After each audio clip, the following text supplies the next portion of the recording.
In the fall of 1919, in the high valleys of Montana, people saw Elias Thorne doing something strange. He wasn't raising a new barn. He wasn't clearing more land. He was hauling river clay and sand by the wagon load. He spent weeks mixing it with straw and water, stomping it with his boots into a thick, heavy mud. Then he started building a wall. Not outside, but inside his own cabin. His neighbors thought he'd lost his mind. The wall was massive, 4 feet thick at the base, 8 feet high, and 12 feet long. It consumed a huge portion of their small living space right behind the cast iron stove. It was ugly, primitive, and made no sense. And when the winter of 1919 hit with a cold so brutal it was called the White Death, that crazy mud wall would prove the difference between survival and surrender. If you want to hear the number that made the valley's most experienced builders go silent, stay until the end. What did this quiet newcomer, this former soldier, understand about heat that every seasoned frontiersman in Montana had missed? If you enjoy stories of quiet competence, consider subscribing and drop a comment to let us know where you're watching from. Elias Thorne wasn't trying to revolutionize anything. He was a 38-year-old veteran of the Army Corps of Engineers, a man who'd spent 4 years building fortifications out of earth and stone in the tropical heat of the Philippines. He was quiet, steady, and he knew the properties of dirt better than most men knew their own Bibles. He'd come to Montana with his wife Sarah and their 2 young daughters, seeking peace and a piece of land to call his own. Their cabin was solid, built from thick pine logs, chinked tight with moss and daub. By frontier standards, it was more than respectable. But their first winter was a brutal lesson in physics. The stove, a powerful, pot-bellied beast, was a tyrant. When it roared, the space around it became an inferno, forcing the family to the far walls. The moment the fire died down, a bone-deep chill would creep back in from the logs. Heat rose straight to the rafters, leaving the floor freezing. The numbers told the story. Outside, 10 degrees. Inside, 60 degrees near the stove, but 40 degrees by the windows. By morning, the fire would be out. The inside temperature would be just a few degrees warmer than the outside. Elias spent that winter in a state of constant, exhausting battle. He fed the stove relentlessly, burning through 7 cords of wood. 7 cords. An immense amount of labor, chopping and hauling, for a result that was barely adequate. His daughters slept in coats, their breath pluming in the air. Sarah stuffed rags along the baseboards every evening only to find them frozen stiff by morning. The water bucket beside the door was a solid block of ice each dawn. This wasn't living. It was a siege. Elias watched. He observed. He saw the heat shimmer and rise, uselessly, to the peak of the roof. He felt the intense, short-lived wave of radiant energy from the stove's iron sides, and he saw how quickly that energy vanished into the thin air and the cold logs. The problem wasn't the stove. The stove produced enormous amounts of heat. The problem was that the cabin had no way to hold it. It was like trying to carry water in a sieve. That's when the thought that had nagged at him since the Philippines finally crystallized. In the tropics, they built thick earth walls, not to keep heat in, but to keep it out. The sun would beat down all day, but the interior of the barracks would stay cool. The sheer mass of the earth walls absorbed the solar energy, holding it and only releasing it slowly through the night. What if the principle worked in reverse? What if a wall could absorb the stove's violent, excessive heat and then release it slowly, gently, after the fire went out? His plan was simple. He would build a heat battery, a massive, dense, earthen wall to catch and store the BTUs that were otherwise vanishing into the rafters and the night sky. The opportunity came in August. He found a farmer selling a pile of old, crumbling bricks from a collapsed chimney for $5. He spent a week hauling clay from the riverbank, sand from a deposit a mile east. The materials were cheap: dirt, water, straw, and a few dollars for salvaged brick. The labor, however, was immense. He began the build in September, as the aspens were turning a brilliant, fiery yellow. He dug down 2 feet inside the cabin, laying a foundation of river stone and gravel to keep the moisture from the ground from wicking up. On top of this, he began to lay the old bricks, mortaring them with his clay-sand mixture. He wasn't a master mason, but he understood structure. He built a core of brick, leaving channels and gaps within the structure. Then he started encasing it in the mud and straw mixture, a technique he'd learned called cob. He packed it by hand, layer by layer, pounding it into a dense, monolithic mass around the brick core. Each day the wall grew by a few inches. It was slow, tedious, back-breaking work.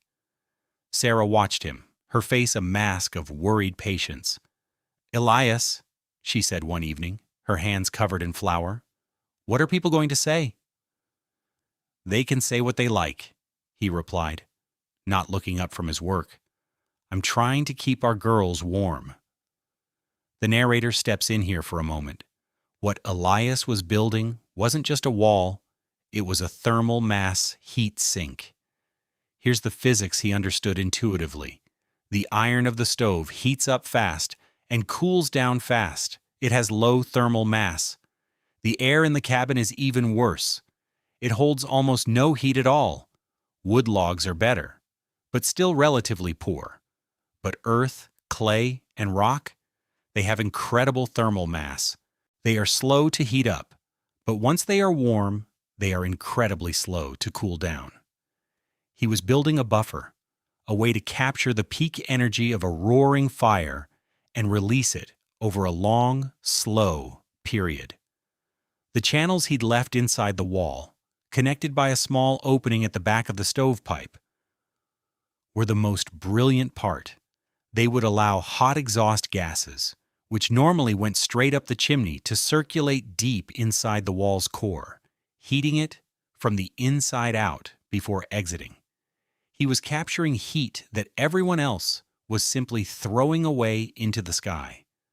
By mid-October, it was finished. The wall stood like a prehistoric monument inside their home. It was rough, uneven, and smelled faintly of damp earth. It made the cabin feel smaller, darker. From the outside, nothing had changed, but inside, it looked like a cave had been built in their living room. Sarah ran her hand over its surface. It was cool and solid. "It's big," she managed. "It needs to be," Elias said, wiping his hands on a rag. He'd kept meticulous track of his expenses. Total cost, $16. 5 for the bricks, 10 for a load of sand he couldn't haul himself, and $1 for a new shovel head. "Elias," Sarah said softly, her voice carrying the weight of the community outside their door. "People are going to think we're destitute or crazy." "Let them," he said, his voice level. "We'll see when the cold comes." And when the neighbors saw it, they didn't see engineering. They saw poverty. They saw desperation. The ridicule started before the first snow. It began with Silas Blackwood. Silas ran the sawmill and had built nearly half the cabins in the valley. He was a man whose world was made of wood, and he considered himself the final authority on frontier construction. He stopped by on the pretense of delivering a small lumber order. Sarah, with a quiet sense of duty, invited him in. Blackwood stepped inside and stopped dead. His eyes fixed on the massive earthen wall. He walked over to it, his boots loud on the wooden floor. He rapped it with his knuckles. It made a dull, solid thud. He turned to Elias, a look of profound disbelief on his face. "Thorne, what in God's name is this?" "It's a heat wall, Silas," Elias said calmly. "A heat wall?" Blackwood scoffed. "It's a pile of mud.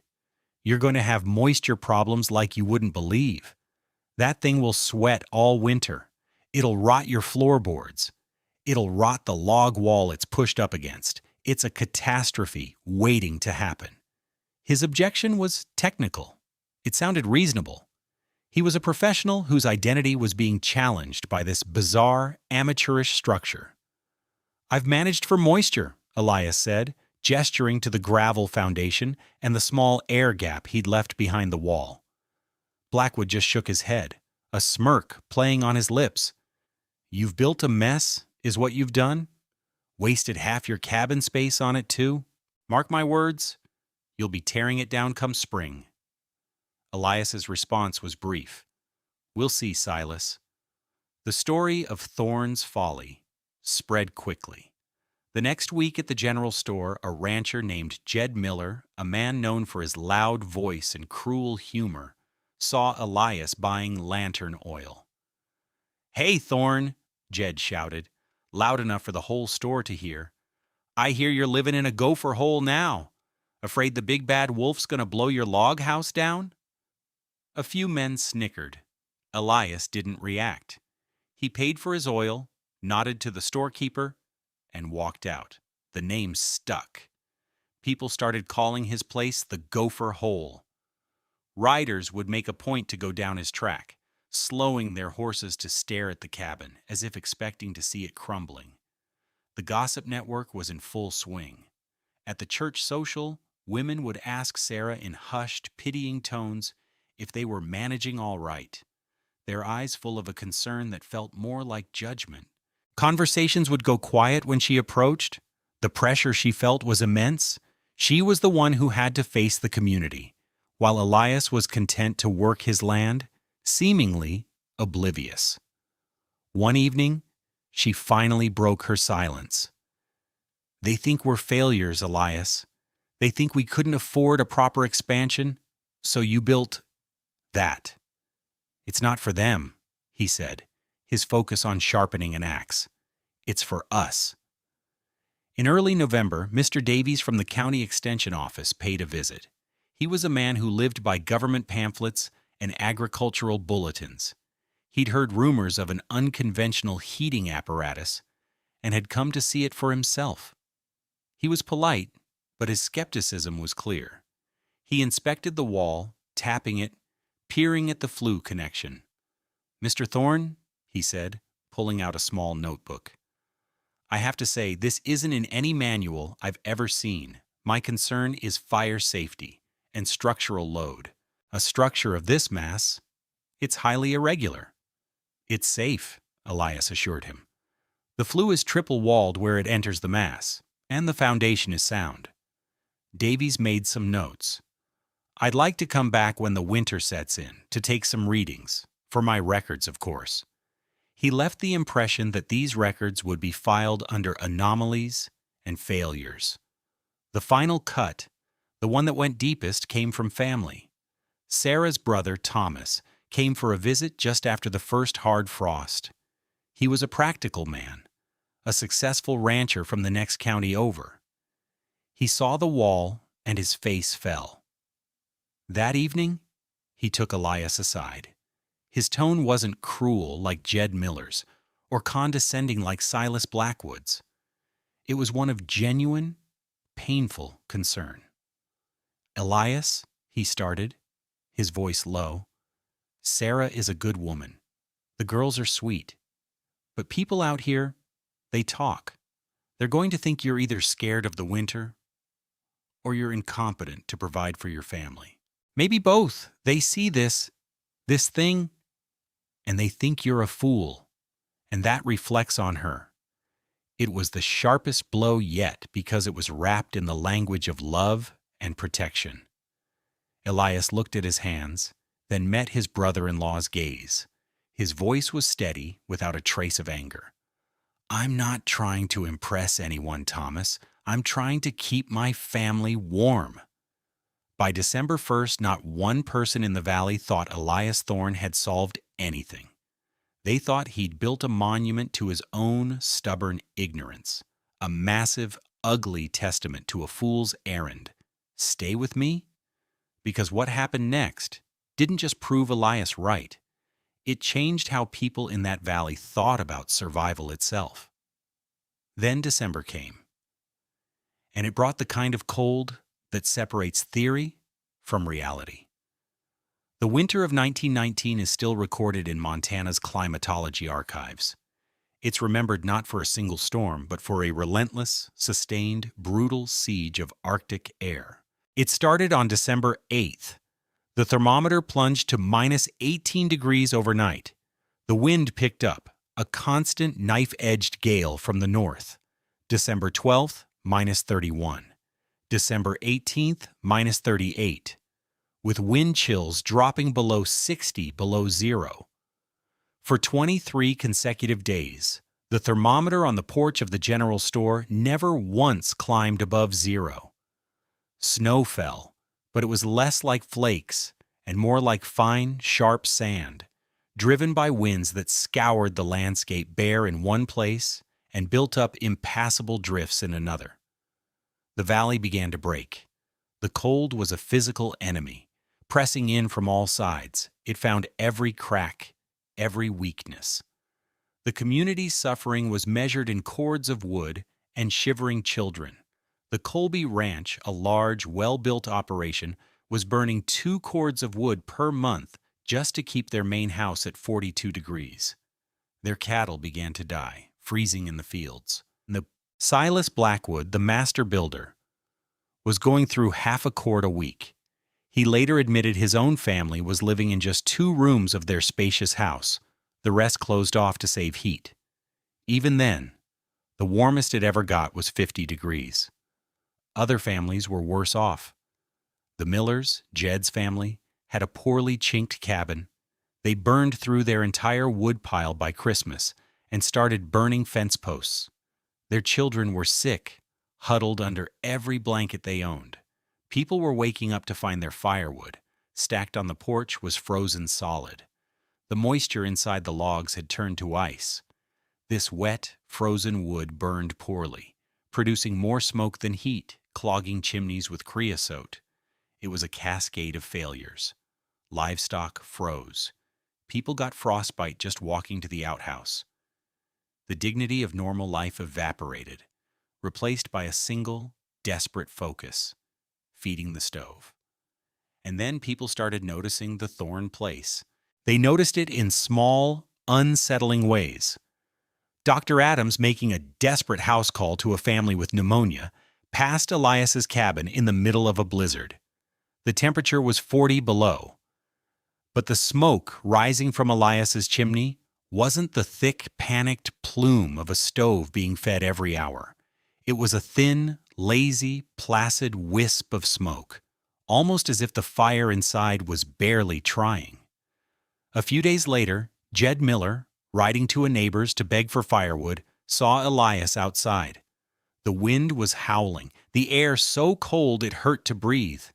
Elias was in his shirt sleeves, just a simple wool shirt. He was splitting wood, but not with the frantic urgency of everyone else. He was working at a steady, unhurried pace. He'd stack a few logs, then go back inside. The scene was so jarring, so completely out of sync with the valley's shared reality of suffering, that Jed didn't even stop. He just stared, confused, as he rode past. The strangest report came from a neighbor whose well had frozen. He'd gone to the Thorns to ask for water. He said Sarah answered the door in a simple house dress, not a coat, not a shawl, a dress. And behind her, he swore he could see the girls sitting at the table, reading books. Stay with me, because the number that came out of this cabin didn't just surprise the valley. It would rewrite the rules of winter. The breaking point for the community's disbelief came on December 23rd. The temperature had bottomed out at 42 below zero. The wind was a physical force, shaking the walls of even the sturdiest cabins. Silas Blackwood, his face grim, was making rounds. He wasn't a cruel man, just a proud one, and he felt a responsibility for the structures he'd built. He was delivering emergency cordwood to families he knew were running low, his sleigh piled high. He decided to stop at the Thorn place. He didn't believe the rumors, but he couldn't shake the image of Elias in his shirt sleeves. He expected to find them desperate, their foolish mud pile having failed them. He pulled up, his sleigh creaking in the crystalline air, and knocked on the door. Sarah opened it. The first thing that hit him wasn't a sight or a sound. It was a feeling, a wave of warmth. It was so profound, so utterly contrary to the brutal cold he'd been breathing for weeks, that he physically recoiled. It was like stepping from the Arctic into a summer afternoon. He blinked, his eyes adjusting to the soft lantern light. "Evening, Sarah," he stammered. "Just checking on folks. Everything all right?" "We're fine, Silas. We're managing fine," she said, her voice calm. "Would you like to come in for a moment?" She stepped back, and behind her, through the cabin opening, Blackwood saw the image that would become a local legend. The two Thorne girls were at the wooden table, working on their school slates. They were wearing simple cotton dresses. Not coats, not blankets, dresses. Elias was sitting in a chair by the wall, cleaning a rifle, wearing a simple shirt. The air in the cabin was still and quiet. There was no frantic roar from the stove. In fact, the stove door was closed, and no flames were visible. Blackwood stepped inside, pulling the door shut against the piercing cold. The warmth was gentle. It wasn't the scorching, oppressive heat of a stove running full blast. It was a steady, radiant warmth that seemed to come from everywhere at once. He looked at the stove. It was ticking softly as it cooled. "Your fire's going out," he said, his voice betraying his confusion. "I let it die down about an hour ago," Elias said, looking up from his work. Blackwood was stunned. Letting the fire die down was a death sentence. It meant the cold would be inside within minutes. But this cabin, it felt like a fortress of heat. "How much wood are you burning?" Silas asked, the question he was really there to ask. "About a cord a month," Elias said. The statement was so absurd, it took Blackwood a moment to process it. "A cord a month?" he repeated, his voice barely a whisper. "Elias, people are burning half a cord a week just to keep from freezing to death." He turned and walked to the wall thermometer, a simple mercury instrument hanging by the door. He squinted at it in the dim light. The mercury sat clearly, undeniably, at 61 degrees. 61 degrees? Let that sink in for a moment. 61 degrees? While outside it was 42 degrees below zero, a temperature difference of 103 degrees. Blackwood stared at the thermometer, then back at the placid, quiet stove. It didn't make sense. The math was impossible. He had families on his delivery list celebrating if they could keep their homes at 40. He walked over to the mud wall. He reached out and placed his palm flat against its surface. It was warm, not hot, not scorching, just a deep, penetrating, steady warmth. It was radiating heat into the room like a second, gentler sun. He felt the floorboards. They were cool, but not frozen. He looked up. No sign of moisture, no rot. The wall was bone dry. This is the moment where theory collapses in the face of physical reality. Silas Blackwood, the expert, the authority, was experiencing something that his entire professional life told him was impossible. Elias, seeing the look on his face, finally offered a piece of data. "The wall holds the heat," he said simply. "I get a good fire going with hardwood for about 4 hours in the evening. Get the wall good and hot. Then I shut it down for the night. The wall does the rest." Silas did the math in his head. 4 hours of burning, 20 hours of steady heat. It was a level of efficiency that was staggering. He looked at the numbers again, comparing them to what he knew of the valley. The Colby Ranch, 2 cords a month, holding 42 degrees. The Miller place, desperate, burning anything, probably 35 degrees. His own house, the best built in the valley, 1.5 cords a month holding 50 degrees in 2 rooms. The Thorn cabin, 1 cord a month, holding a comfortable 61 degrees throughout the entire space. The difference wasn't incremental, it was categorical. Silas Blackwood stood there for a long time, his hand resting on the warm mud wall. He looked at the Thorn girls, comfortable and safe. He looked at Sarah, who was no longer an object of pity, but a woman living in a pocket of impossible summer. He looked at Elias, the quiet fool who had apparently understood a fundamental truth that he, the expert, had never even considered. Finally, he turned to Elias, his face pale. He said the words that would echo through the valley for decades.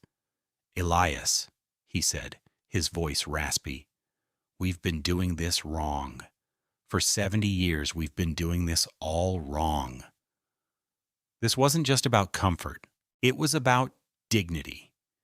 In the Thorn cabin, children could do their schoolwork without shivering. A woman could cook a meal without wearing 3 layers of wool. A family could sleep through the night without waking up to feed a hungry stove. Elias's system hadn't just made his cabin warmer. It had turned winter from something to be survived into something to be lived through. Word of Silas Blackwood's visit spread like a wildfire. It was one thing for a neighbor to see something strange. It was another for the valley's foremost building authority to declare his entire life's work fundamentally flawed.